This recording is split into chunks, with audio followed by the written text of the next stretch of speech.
I'm in bed doing my taxes. All of it. All of my taxes. Because I'm also a small business owner.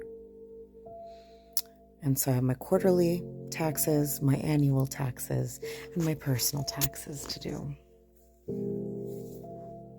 And I got a message from a friend with whom I used to host a podcast on essentially racist events and how Canada is racist and how the Maritimes are racist. And yeah, I'm going to throw up. I'm just going to start by showing you guys what I'm talking about. Yeah, so a 16-year-old Syrian kid in Halifax who came as a refugee,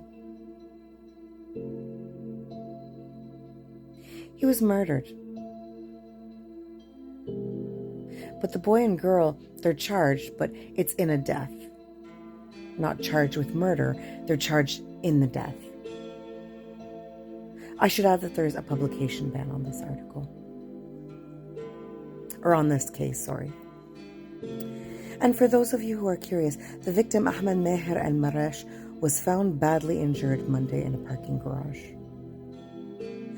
I'd like to know why they chose the words badly injured instead of stabbed. Because that's what happened. He was found stabbed. This isn't the first time we're here. This isn't the first time Halifax is here. This isn't the first murder in Halifax of a racialized immigrant that I talk about. Masa el Zif to everybody.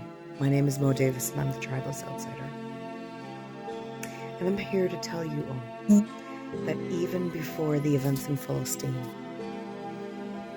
Canada, all of it, especially Atlantic Canada, and I've been told Alberta, are extremely racist.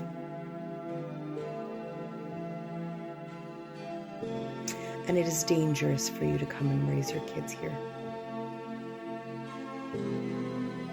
And the news is only going to speak to you about those who are murdered.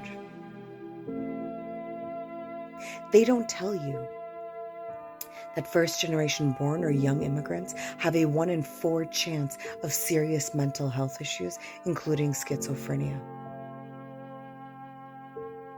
And yeah, the discrimination and systemic racism has a lot to do with it.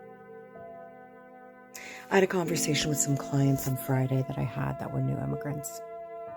I'm not going to say from where, because I don't need y'all ignorant comments in my comment section.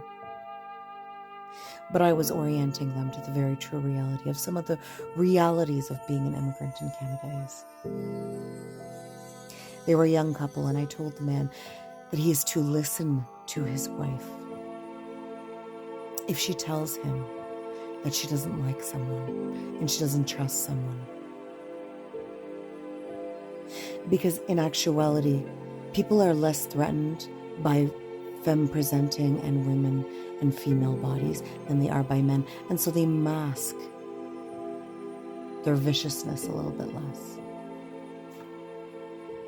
But you know who they don't mask in front of it all? Your children. And you bet this kid was a Muslim.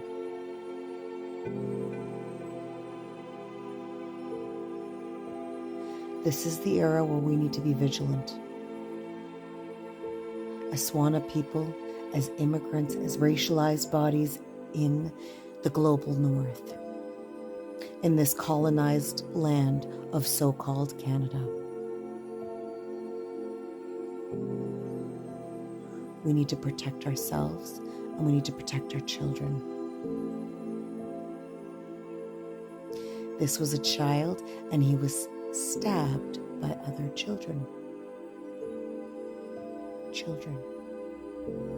And for those of you who have followed me for quite a while, y'all know what happened to me at 11 years old at the hands of other children. You know, the systemic gaslighting and the systemic covering that was done by the unions that employed both my father and that ran the school system. You know, the blackmail my parents as immigrants faced if they dared to speak up about my abuse. You also remember how I speak about my father being a bootlicker and a sellout, and how the racism here completely wrecked my mother. And my father ignored her for so long till he was so far gone there was no coming back.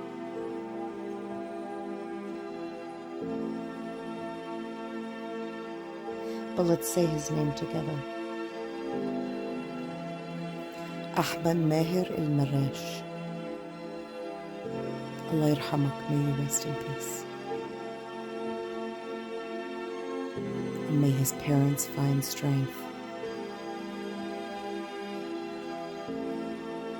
And may we all collectively stop waiting on a system designed to oppress and destroy us. Let's stop waiting on justice from that same system. When y'all are ready for a revolution, let me know. Sorry, one more point. Notice how the article title describes the perpetrators as boy and girl and the Syrian boy as a 16-year-old. This kid survived a jealocide. To be jealocided here. Sit in that discomfort.